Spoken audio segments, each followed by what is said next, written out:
জন্মাষ্টমী তো এসেই গেল, মোহনভোগের এরকম বরফি তৈরি করে দিতে পারেন। তার জন্য লাগবে 1 কাপ সুজি আর কাজু কিশমিশ আর ছোটো এলাচ।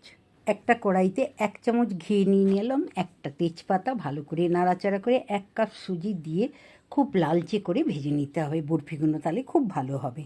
ওই কাপের মাপ করে 1 কাপই জল নিলাম আর নিলাম 1 কাপ চিনি, ভালো করে নাড়াচাড়া করে মিশিয়ে নিলাম।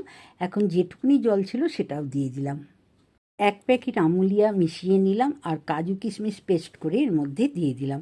1/2 চামচ ছোটো এলাচের গুঁড়ো দিয়ে ভালো করে মিশিয়ে নিলাম। সামান্য ছোটো এলাচের গুঁড়ো, কাজু কিশমিশ পেস্ট আর 1/2 চামচ ঘি দিয়ে মোহনভোগে বরফি তৈরি করে নিন। খেতে খুবই সুন্দর আর গোপালের খুবই প্রিয়।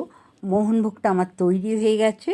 আমি একটা ছুরি দিয়ে চৌকো করে কেটে নিলাম। এরকম মোহনভোগের বরফি গোপাল পুজোতে আপনারা তৈরি করে নিতে পারেন খুব